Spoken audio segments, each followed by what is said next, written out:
조갑제 TV 시청자 여러분, 강인덕 전 통일부 장관님을 모시고 남북관계를 포함해서 폭넓게 이야기를 듣고 있습니다. 2편을 이어가겠습니다. 요새 강 장관님, 요새 북한산 석탄 관련 불법 반입 사건을 둘러싸고 뭔가 한국 정부가 미온적으로 대처하고 있다. 그러니까 이건 유엔 제재와 미국 제재, 한국 제재도 물론이고 다 위반하고 있는데, 해서 미국의 일각에서는, 특히 미국에서 문재인 정권을 좀 못마땅하게 생각하는 이 전문가들이 미국 정부가 이 한국의 관련 회사에 대해서 세컨더리 보이콧을 적용해야 된다는 이야기를 하고 있거든요. 이 사건을 우리 정부가 좀 잘못 대처하고 있다고 보십니까? 이거 대단히 신중하게 대처해야 됩니다. 이거 그저 잘못됐다간요, 세컨더리 보이콧의 명분을 주는 거죠. 예를 들면 세계 회사가 개입했다는 걸 우리 정부가 발표를 하지 않았습니까? 그렇죠. 네. 뿐만 아니라 지금도 소련 배가 제재 대상이 된 러시아 배죠. 6개 회사, 뭐 6척이라는 몇 척 가운데 네. 한척이 지금도 들어와 있지 않습니까? 네. 예, 이렇게 지금 이게 걸리고 있단 말이죠. 특히 우리 저 세관에서 이미 10개월 전에 알았다는 거 아닙니까? 그동안에 국정원도 있고 세관도 있고 다 있는데, 알았으면 여기서 손을 대서 이걸 수습했어야 되는데 수습 안 하다가 지금까지 걸려왔단 말이죠. 근데 거기에 뭡니까, 남동 수력? 남동 발전소 거기에는 빠진 것 같은데, 문제는 이걸 수입하는데 관련한 회사가 걸렸단 말이죠. 그럼 이 회사와 연결된 금융기관도 있을 거 아닙니까? 만약에 세컨더리 보이콧으로 이걸 걸기 시작하면은 엄청난 문제가 생기겠죠. 물론 이것을 한미 동맹 관계 안전보장상 미국이 그렇게 하겠느냐라고 생각들 하는데, 지금 난 트럼프 정부로서는 그 무역 뭡니까, 터키에게 하는 거, 나토 제국에게 하는 걸 봐서는 우리에게도 적용할 가능성이 있다고 생각해요. 따라서 이건 상당히 신중하게 대미 외교를 전개하지 않으면 안 될 문제다. 이게 참 북쪽에 뭡니까, 미국을 하여금 우리에 대해서 걸 수 있는 그런 명분을 주지 않았느냐. 과거에도 그랬어요. 여러분 아시는 대로 안전보장이사회 산하에 북한 제재위원회라는 게 있지 않습니까? 그 패널들이 쭉 활동을 하는데 그 페이퍼가 나왔어요. 보고서도 많이 나왔는데 그 중에 우리 한국에 관련되는 문제가 많이 있거든. 근데 그걸 제대로 해결을 안 하면은 걸릴 수가 있단 말이에요. 그걸 걸고 넘어지면은 확대하면 확대할수록 커진단 말이죠. 더구나 미국에도 트럼프와 같은 사람이 있는 것이 아니라 그 밑에 재무성의 관료들이 있단 말이죠. 이 사람들은 어떻게 해서라도 중국과의 관계에서 제재를 강화시키려는 그런 경향이 있는 사람들인데, 여기에 우리가 걸려들어서는 안 되죠. 그런데 만약 한국 정부가 노골적으로 친북한, 친중국 노선으로 갈 때는 트럼프 행정부도 이런 제재를 빌미로 해가지고 한국을 상대로 금융 제재 등을 할 수 있다고 보시는 거죠? 나는 미국 의회가 이런 결의하고 있지 않습니까? 예. 그러니까 나는 미국의 의회가 트럼프 사람만 있는 게 아니란 그렇죠. 말이죠. 예. 따라서 트럼프 정책에서 비판하는 사람도 있는데 그 중에 우리가 걸리게 되면은 할 수가 있는 거죠. 나는 제재를 가하기 한 명분은 여러 가지 뭡니까, 안전보장 문제, 다시 말하면 한미 동맹 문제를 빼고 경제적인 제재로 우리에게 간접적인 접근해 가겠죠. 미국은 많이 하니까. 그런 의미에서 경제적인 제재 형식으로, 무역에 대한 제재 형식으로. 난 다시 말하면 지금 무역 전쟁이 일어나고 있는데 이게 다 안전보장과 연결된단 말이죠. 단순히 경제 문제만 아니거든. 안전보장과 관련된 문제이기 때문에, 미국의 대외 전략과 관련된 문제이기 때문에 우리가 미국의 그 대외 정책에 위반되는 행위를 하고 있다, 이렇게 미국에서 결정을 할 때는 제재를 가하게 되겠죠. 그 방법은 제일 단계는 경제라고 생각해요. 근데 이제 미국의 대북 정책, 대한 정책, 이게 지금 복잡한 게, 트럼프는 일단 김정은과 싱가포르 회담을 한 이후에는 회담이 성공했다고 선전을 하고 핵 문제도 핵 위협도 끝났다고 하고 해가지고 계속 김정은과 화해 쪽으로 가고 있는데 그 밑에 국무부 뭐 볼턴 CIA 이런 데서는 북한이 변한 거 하나도 없다라는 입장이고 이렇게 되니까 이게 미국의 정책이 트럼프의 정책이 따로 있고 국무부의 정책 따로 있고 볼턴의 정책 따로 있고 의회의 정책이 따로 있는 것처럼 보입니다. 네. 그러니까 문재인 정권, 문재인 대통령과 트럼프 사이는 그렇게 벌어져 있는 것 같지 않아요. 네. 그러나 밑에 실무자 선에서는 다른 것 같단 말입니다.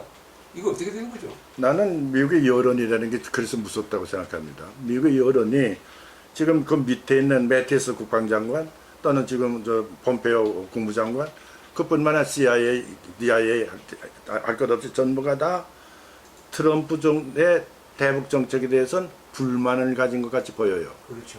다 너무 지나치게 국적을 잘못 보고 있는 것이 아니 아마추어가 본 게 아니냐 또는 부동산 업자이기 때문에 이거 뭡니까 이익 돈만 가지고 뭐 따지는 게 아니냐 이런 비판이 있거든요. 근데 이거를 트럼프의 힘으로 잠재울 수 있을까? 나는 어렵다고 보는데요.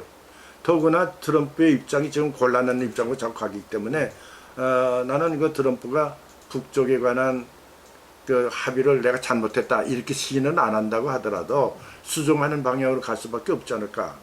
나는 미국의 여론이라는 게 우리보다 더하지 않습니까? 그렇죠. 저 체제가 얼마나 강합니까? 근데 이거를 트럼프 대통령이라고 해서 뭐 행정명령으로 이걸 막는다? 이건 불가능하리라고 보여요. 특히 나는 이번에 그 재밌는 게 뭡니까 국방예산 수권법 예. 그거 보니까 7,170억 달러. 그렇죠. 이건 뭐 이건 상상할 수 없는 돈이거든. 이거 왜 했을까?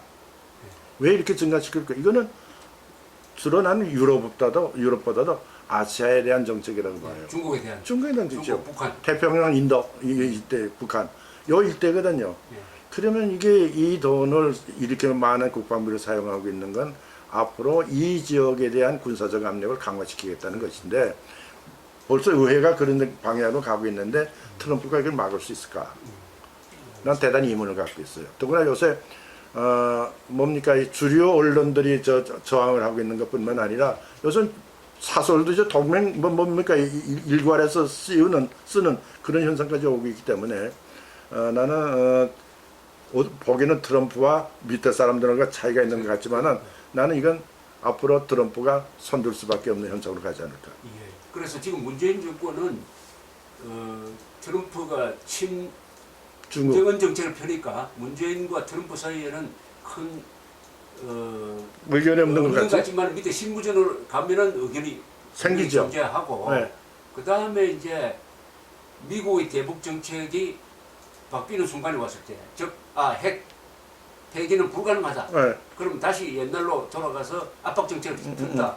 이럴 때는 문재인 정권과 미국 정부 사이에는 상당한 사이가 벌어져 버리겠어요. 나는 그때 이렇게 될 경우에 생각해 봤는데요. 자꾸 주한미군 문제를 얘기를 하는데 만약에 트럼프 정부가 이거 안 되겠다, 이제 비핵화가 안 되겠다 할 때는 만약에 한국 정부가 이에 대해서 이의를 걸게 된다고 하면은 단독 행동할 수 가능성이 없을 가능성을 생각해요.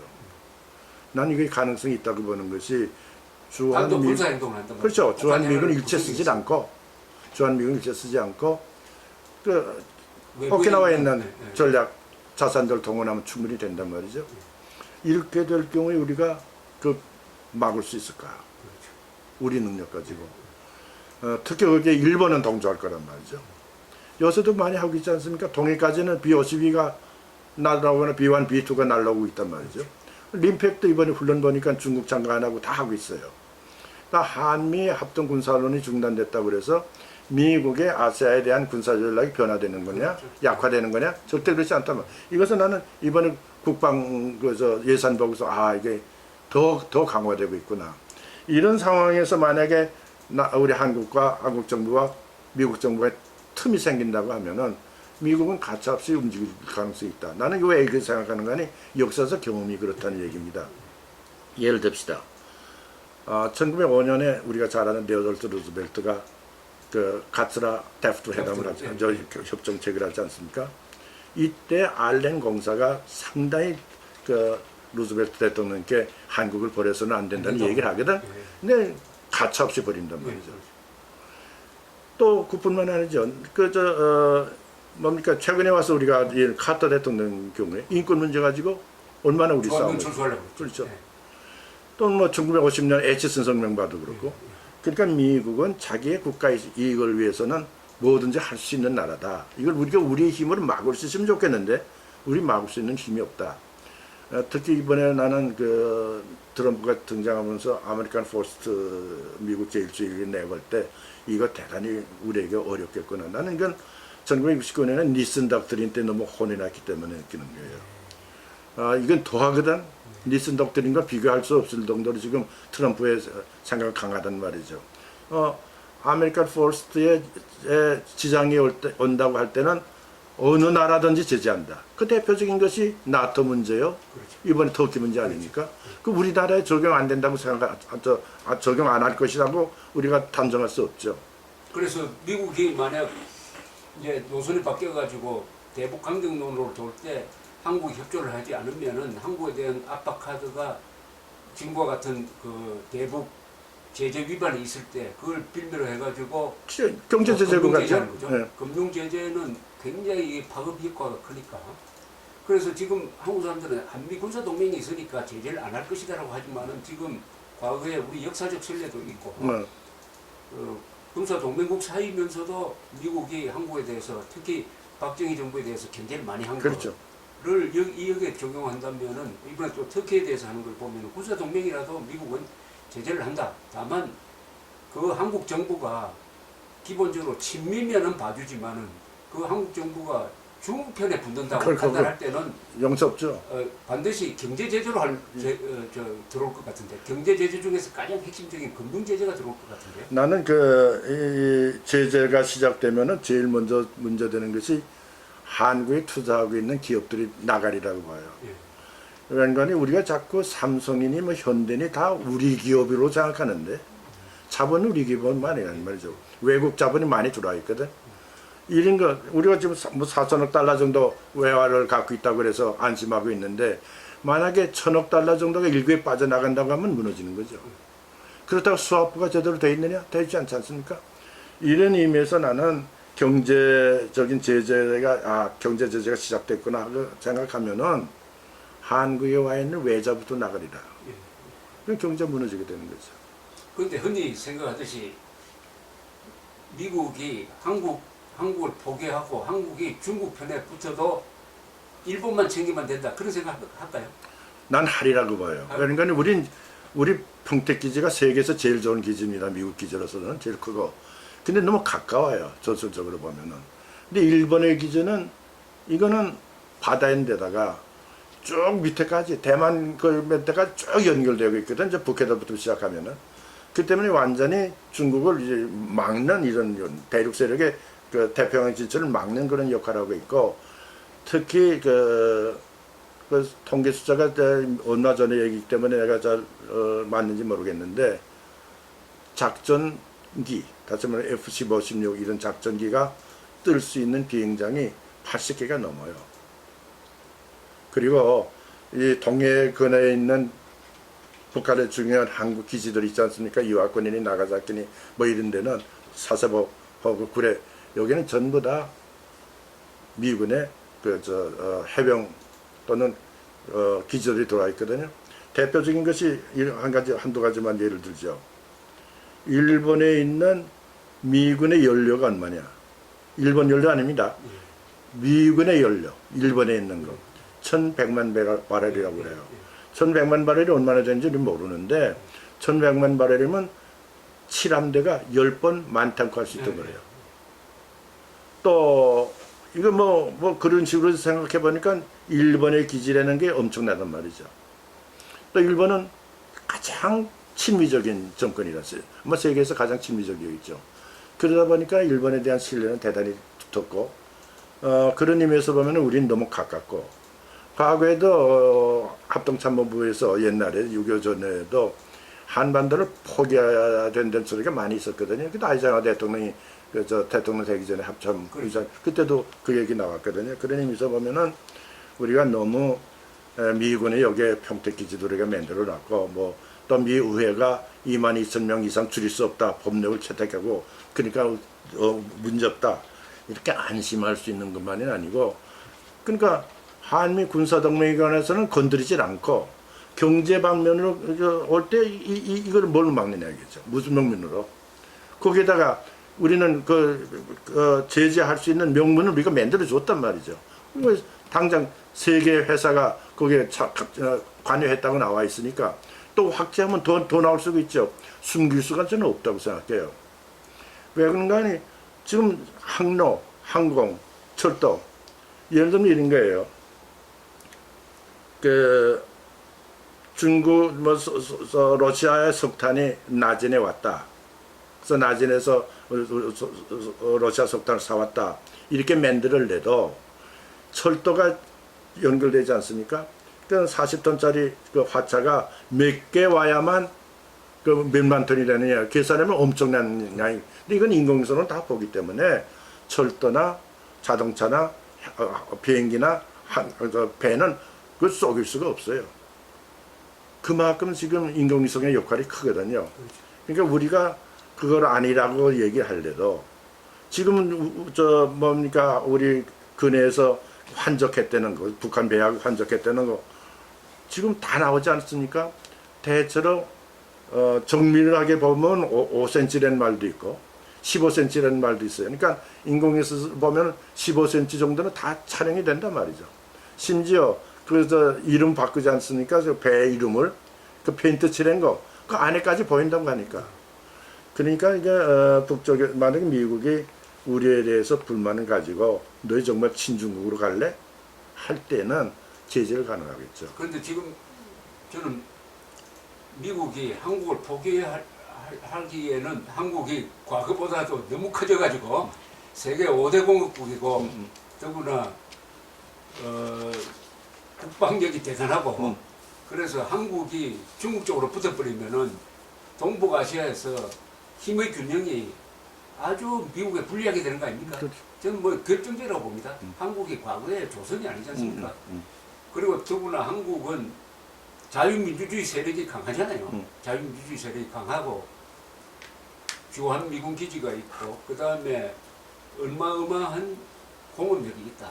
그러면 한국을 버리는 게 아니라 한국의 정권과 한국 국민을 분리해가지고 한국의 친중 정권을 이렇게 약화시키거나 무너뜨리는 방향으로 공작을 하겠죠.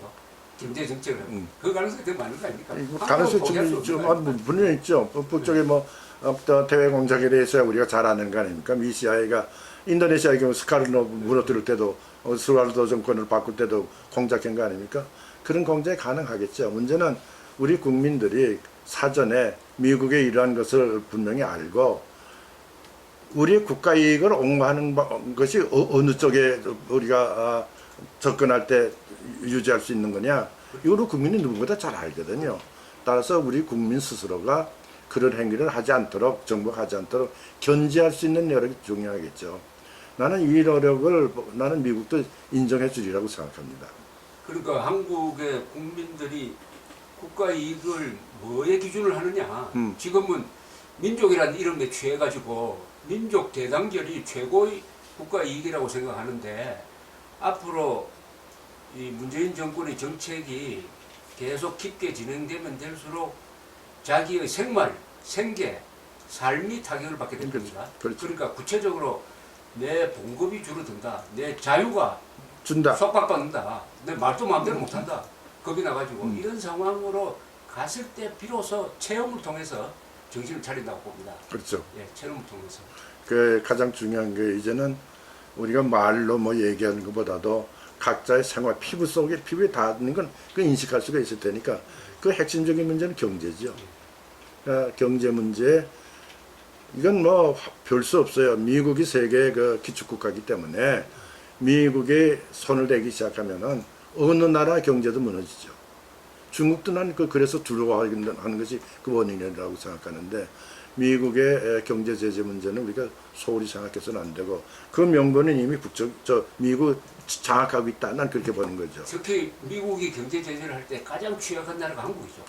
그렇죠. 바로 그 대외 무역 의존도가 너무 크고 그 다음에 이 시장이 개방돼 있고 더구나 전적으로 이 금융시장이 미국에 의해서 장악되고 있으니까 거기서 아니, 뭐 산출된다는 건 상상도 할 수 없는 우리 정보를 우리 쏘길 수가 없어요. 우리는 그렇죠. 중국 같은 데는 쏘길 수가 있거든.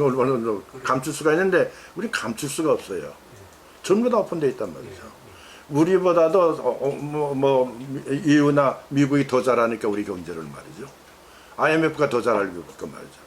따라서 나는 우리 경제에 대해서 손을 대야 되겠다라고 미국 정부가 생각하면 크게 우리가 다칠 수가 있죠. 이렇게 되면 우리 국민 생활이 굉장히 타격을 받을 겁니다. 이제 문제는 제일 좋은 방법은 이 문재인 정권을 구성하는 핵심 멤버들이 극좌 운동권 출신이거든요. 극좌 운동권 출신일수록 이 이데올로기적인 경직성 때문에 자기 궤도 수정을 하지 않지 않습니까? 하지 않으니까 언젠가는 현실하고 딱 부딪혀가지고 현실이 깨지든지 아니면 자기들이 깨지는 그런 부작용이 일어날까 걱정인데.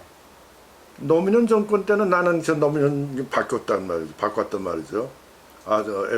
FTA 하고 그렇죠. 뭐 저 제주도 대공기지 건설.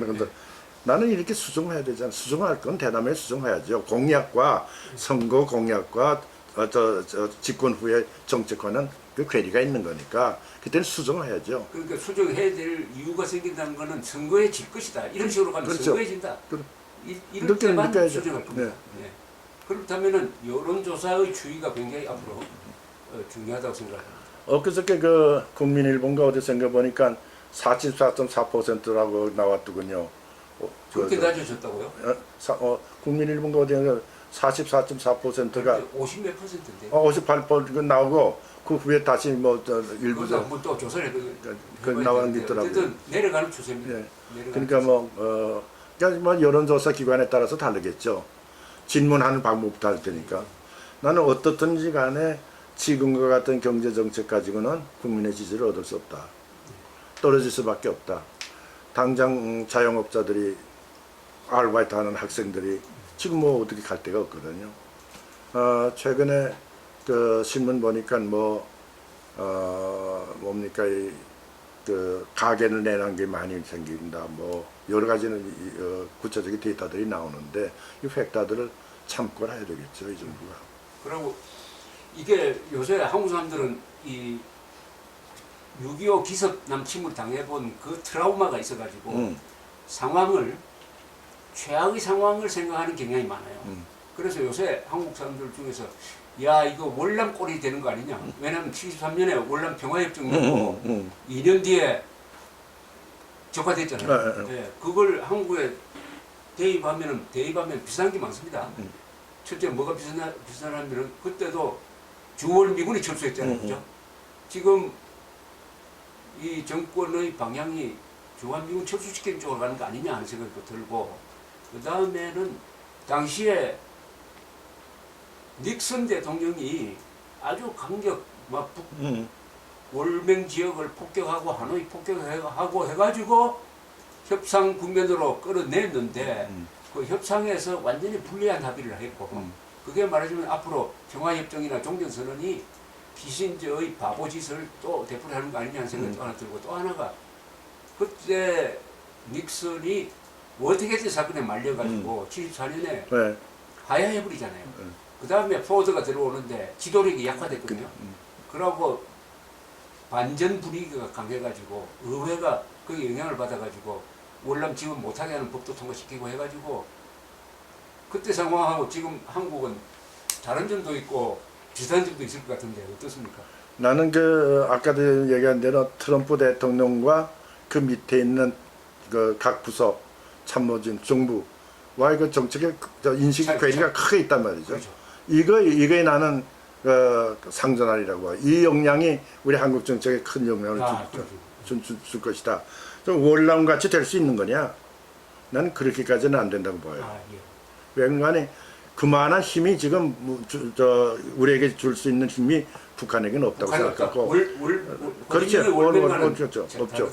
그러니까 그때는 베트콩이 제가 그때 그 마지막 그 파견 우리 월남군 파견할 때 마지막 조사단 멤버예요. 예. 저 65년이죠. 65년에 예, 마지막 제 조사단을 내가 갔어요.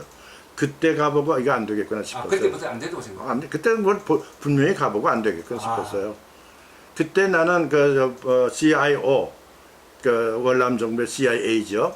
그 멤버들하고 내가 열흘 동안 만 일주일 정도 내가 혼자서 회담을 했는데 그때 느낀 게 그거예요.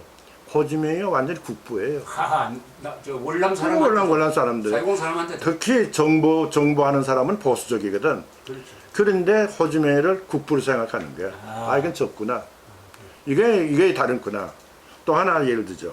사이공에서 조금 떨어지는 차이나타운이 있었어요. 예. 그 시간에서 밥을 낸다고 해서 밥을 갔는데 그 2층이 그 식당이 그 밑에가 넓은 데서 시간이 있어서 주변을 산보했어요.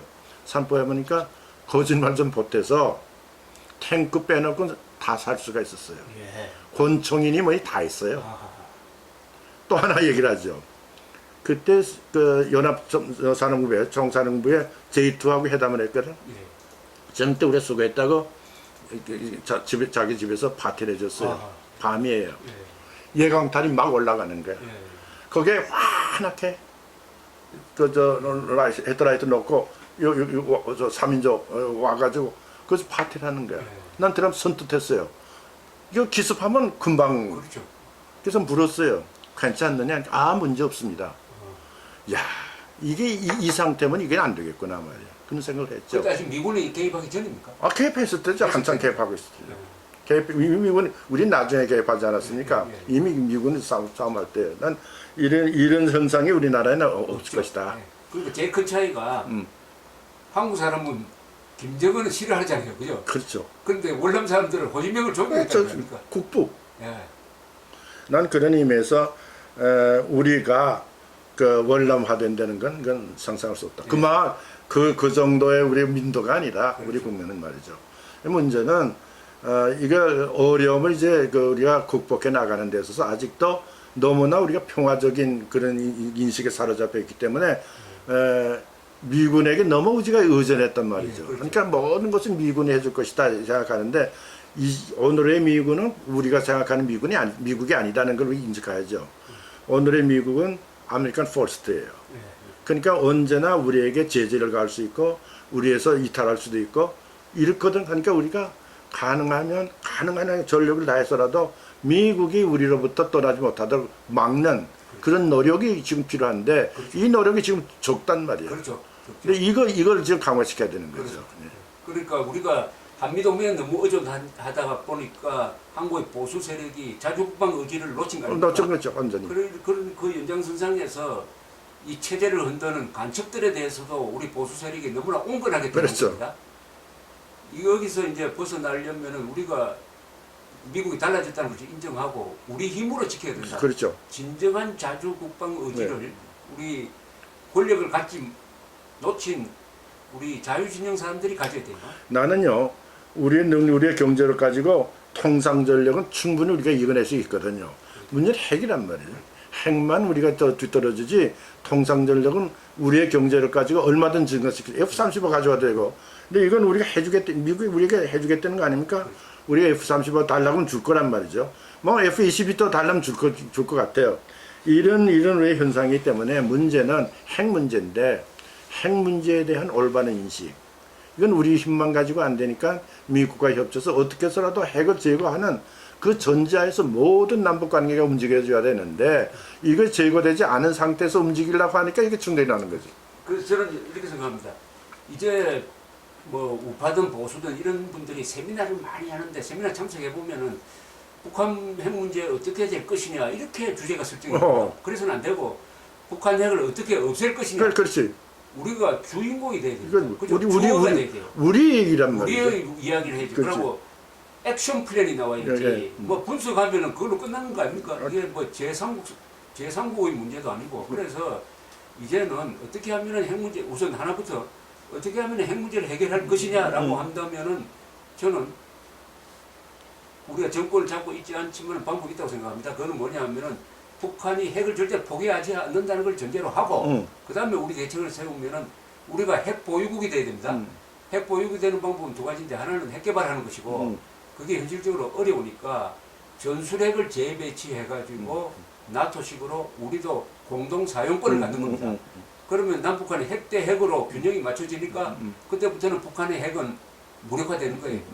그럼 그 주장을 하자 이겁니다.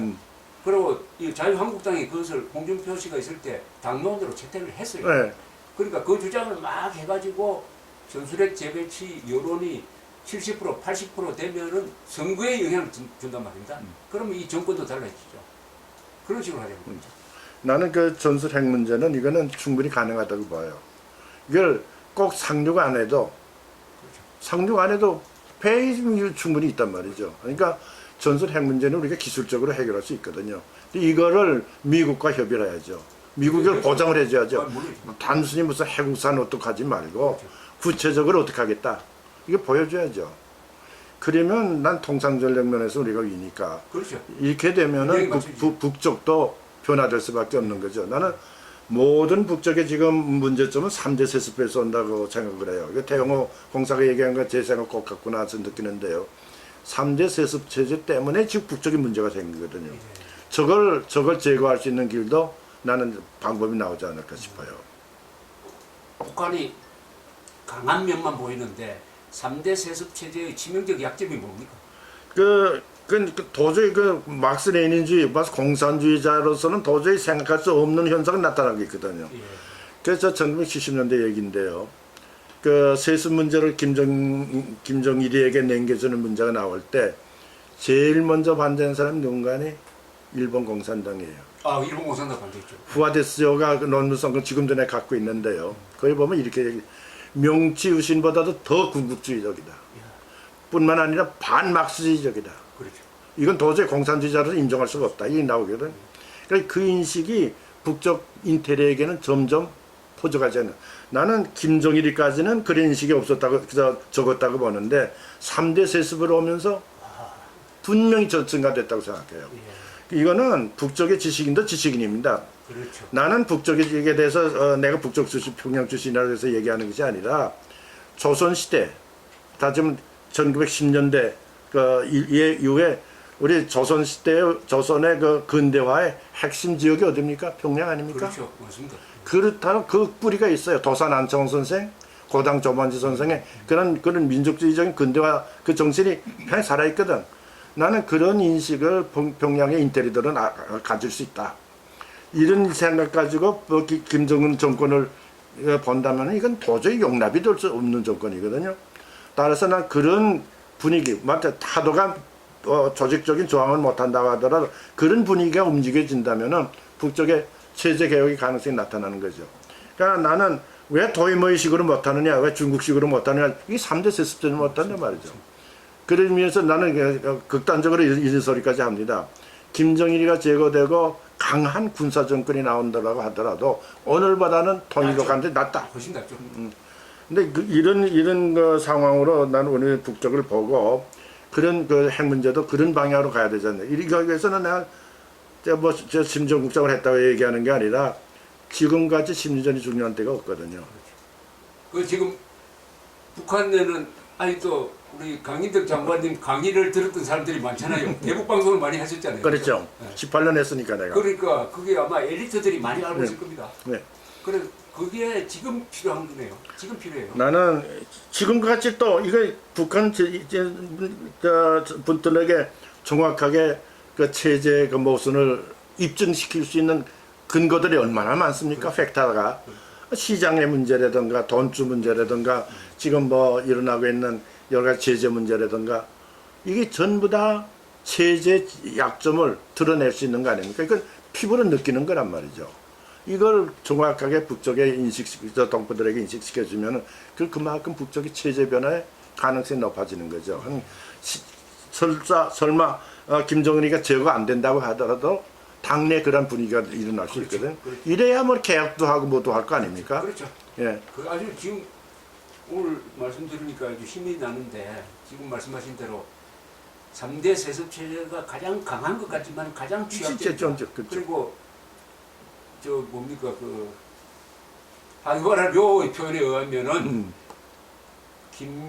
김일성 3대야말로 세계의 양심적 공산주의자의 진정한 적이다. 그렇죠. 네? 적이다. 세습이 무슨 공산주의냐? 그리고 저는 부패하지 않았냐? 이 이야기를 가지고 북한으로 보내고 더구나 한국 젊은이들도 이 이야기를 해야 돼요. 그래서 김정은을 경멸하도록 만들고 그렇죠. 그 다음에는 북한의 이 엘리트층에서 이게 확산돼 가지고 언젠가는 북한 엘리트층에 의해서 김정은이가 타도돼야 되는 거 아닙니까? 그렇죠. 민중 동기가 아니고. 나는 그런 의미에서 보면은 북쪽의 그 엘리트 집단이라는 것이, 근데 다행한 것이 지금도 김정일 시대도 그렇지만은 외국에 자꾸 보내요 사람들을. 예. 근데 재밌는 소리가 저 도쿄 있을 때 도쿄 그 강의를 할 때 그 어떤 친구가 평양에 가서 강의를 하고 왔다고 그래요. 그래서 자네 뭘 강의했나 이렇게 경제학을 강의했다고 그래. 평양 가서 김정일 시대입니다. 김일성이가 살아있을 때요. 그래서 낮은 선봉 만든 직후입니다. 뭘 강의했느냐 하겠더니 이런 소리 하더래요. 자본주의 비판은 우리가 할 테니 당신은 경영학만 얘기해 주십시오. 회계학만 가르쳐 주십시오. 무역학만 가르쳐 주십시오. 그러더라는 거예요. 근데 그런 말 듣고서 그렇게 얘기를 했더니 그 듣는 학생들이 전부 다 학생뿐만 아니라 관료들이더래요. 정부의 관료들인데 전부 다 우리 체제가 무엇을 있고 나는 거 말을 못하지만은 금방금방 얘기를 피부로 느끼더래요. 근데 그런 현상들이 일어나고 있거든. 난 그런 의미에서 이 3대 세습 체제를 이걸 유지하기 위해서 얼마나 많은 사람이 죽입니까? 그렇죠. 김정남 이복 형도 죽였고 장성택이 문제. 이건 인륜상 있을 수가 없는 일이거든요. 따라서 저는 북쪽의 엘리트들에게 인텔리들에게 또는 젊은이들에게 가장 체제 비판을 할 수 있는 팩터가 가장 많은 시기가 바로 지금이 아닌가. 그래서 이걸 북쪽에게 공급하는 거, 그걸 인식시키는 거, 그 역할이 가장 중요한데 그 역할을 국정원이 해야 되는데 국방부가 해야 되는데 그걸 지금 못하게 해버렸잖아요. 나는 그 심정국장도 하고 나 스스로 방송 18년에 했기 때문에 그 탈북자들이 여기 온서니까 내가 도쿄에 있을 때도 여기 잠깐 여름방학 때에 와서 그저 하나원에 가서 경례업사 비슷하게 하려고 가면 내가 저 강인덕입니다 하고 얘기하면 꼭 손을 들어요. 한두 명이. 그래서 그 노동당 고급 당간부들에게 방송했던 그 강인덕 선생 아닙니까? 그래요. 쫓아와서 막 그렇습니다 하면 쫓아와서 막 손잡고 얼마나 고마운지 몰라 그렇게 얘기를 해요. 난 그런 의미에서 상당히 먹혀들어. 그때는 내가 방송할 때는 그렇게 보급되리라고 생각 안 하고 했거든. 지금은 그거 오픈됐단 말이죠. 지금은 얼마든지 저 압록강 두만강 건너서 유튜브도 얼마든지 보낼 수 있는 거 아닙니까? 그러니까 지금과 같이 좋은 시기 없죠. 그렇게 보면은 지금 휴전선에서 대북 방송 중단한 거 이거는 완전히 민족 반역행위예요. 나는 이게 참 잘못됐다고 보는 게 지금 북쪽에서 가장 어려운 처지에 있는 사람이 누굴까? 난 병사라고 봐요. 병사죠. 왠가니 경제가 나쁠 때는 위에 있는 상관들이 다 떼먹거든. 그렇죠. 그럼 여기에 남는 게 없단 말이야. 아이들 병사들한테. 이것은 우리가 1951년에 방위군 사건 때 느낀 거 아닙니까? 그렇죠. 그러니까 북쪽도 마찬가지예요. 사람이 사는 것이기 때문에 그렇죠. 사람이 사는 것에서 일어나는 모든 범죄 이게 다 일어나고 있어. 사기꾼, 강간 다 있단 말이죠. 이거를 중단하게 북쪽 동포들에게 알려주는 것. 이거는 우리가 통일을 위해서도 그렇고 북쪽에 관한 우리의 안전보장상 재미있는 것이 6.25 때 미군에서 뿌린 삐라 가운데 안전보장증이라는 게 있었어요. 예, 지금 전쟁기념관에 가면 그거 있습니다. 들고 오면은 다 갖고 있었어요. 근데 그걸 갖고 있다는 것 자체가 사기 저하에 상당히 영향을 미치죠. 난 그런 의미에서 지금 휴전선에서 그 방송 중단 같은 거, 전 제가 있을 때도 그거 했어요. 우리 7.4 공동성명 발표한 다음에 남북조절위원회 때 그 비난하지 않기로 했거든. 딱 하나만 북쪽에서 방송 뭡니까 중단했는데 중단 안 하는 거예요. 그러니까 뭐 중앙방송에는 비난 안 하기로도 우리도 약속했는데 그 회의를 했어요. 회의를 할 때 북쪽 대표들이 서울에 왔는데 그때 이우락 부장이 저한테 물어보고 방송 중단했는데 다 잘 되지? 그래서 예 잘 되는데 하나만 안 됩니다. 내가 그랬단 말이에요. 뭐야? 통일혁명당 목소리 방송. 통일혁명당 방송입니다. 그래? 그래서 내가 지도에다가 다 썼어요. 네. 그래서 그걸 가지고 이제 놓고서 갔죠. 회의가 시작됐어요. 북쪽 대표가 뭐 비낭 중지가 얼마나 잘 되는지 모르겠다고 그래요. 아무튼 이제 이 부장이 저한테 잘 되지? 그래서 예 잘 되는데 한 가지 문제가 있습니다. 그래서 꺼내놨어요. 그러니까 북쪽에서 뭐냐 그래요. 통일혁명당 방송 이건 중단 안 됐습니다. 그래요. 뭐라고 얘기하는지 압니까? 그거 남조선에서 하는 거 아닙니까? 네, 그렇죠. 그 지리산에서 나오는 거 아닙니까? 이런 식이에요. 네. 선생님 웃으면서 그래요? 구체적으로 얘기를 하죠. 이건 해주 남산. 해주 남산에서 300km로 때리는 겁니다. 이거는 어린아이가 찾아도 다 찾을 수 있는 겁니다. 왜 그런 소리 합니까? 당신네가 하나를 중단 안 한다면 우리도 하나 중단 안 하겠어. 1대1로 합시다. 상호주의라는 그런 거 아닙니까? 내가 그랬지. 이거 그런 의미에서 보면은 북쪽에서 그 대남 선전을 위한 그 장난, 거의 대응하는 우리의 그 대응책이 절대로 필요한 것이고 이것이 북쪽 체제를 변화시키는 데 상당히 역할을 그렇죠. 합니다. 그런데 이게 2002년 월드컵 때 우리가 대우 방송했거든요. 네. 그때 우리가 월드컵에서 무슨 슛하니까 저쪽에서 듣고 있던 저 북한 병영에서도 와 했다는 그렇죠. 거니까 와 했다는 건데 그 준결승에서 이천수가 독일 팀을 상대로 슛에가 들어가지 못하는데 그런데 똑같은 생각 이번에 독일 팀에 우리가 이겼잖아요. 예. 그게 만약 북한에 방송했더라면 북한 병영에서 와 했을 거고. 그렇죠. 그렇죠. 근데 이게 뭡니까? 바로 이게 민족적 화해 아닙니까? 그렇죠. 이게 민족 단합이고 그런데 이 문재인 정권이 그것을 중단한 것은 결국은 3대 세습 옹호하는 행위지. 3대 세습 비호하는 행위고 민족을 배신하는 행위 아닙니까? 나는 그런 의미에서 북쪽에 대한 우리의 정책이 전략이 나는 좀 더 전략적 사고를 가지고 한다면은 여러 가지 우리가 정책적인 안이 나올 수 있는 거예요. 좀 더 깊이 스터디 해가지고 문제는 북쪽을 어떻게 볼고 어떻게 변화시킬 것인가를 그 마스터 플랜이 서야만 그 밑에 전술적인 문제가 다 나오지 그런데 않겠습니까? 문제는 정권 잡은 사람이 주로 해야 되고 그렇죠. 정권 잡지 못한 자유진영 국민들이 어떻게 하면 3대 세습을 붕괴시킬 거냐 하는 그 방안을 또 만들어내야 돼요. 그렇게 만들어내야죠. 그게 좀 골치 아픕니다. 난 그 골치는 좀 통선 아프지만 보내는 방법도 있긴 있는데.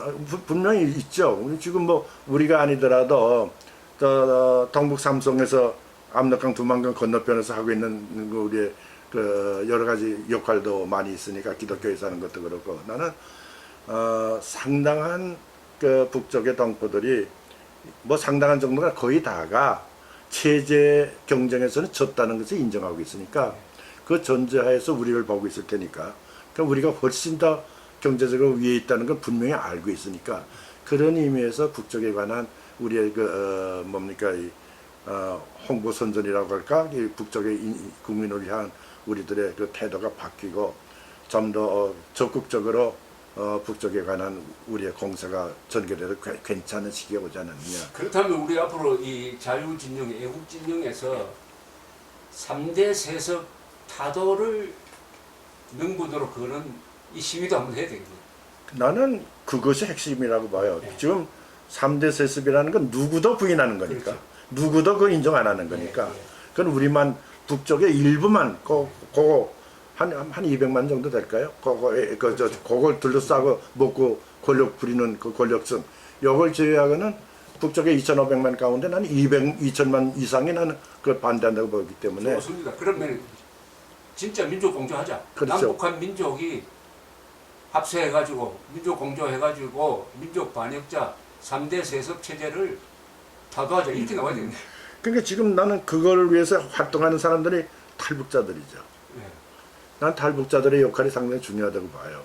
그 사람들이야말로 산 증인 아닙니까? 난 태영공사 같은 사람의 역할이 그래서 중요하다고 봐요. 나 그 책을 그 일본에서 막 문해춘추에서 출판한다고 하는데 전 세계적으로 알려지지 않겠는가 싶어요. 아유, 오늘 감사합니다. 고맙습니다. 아유, 결론이 아주 든든하게 나와서 감사합니다. 고맙습니다.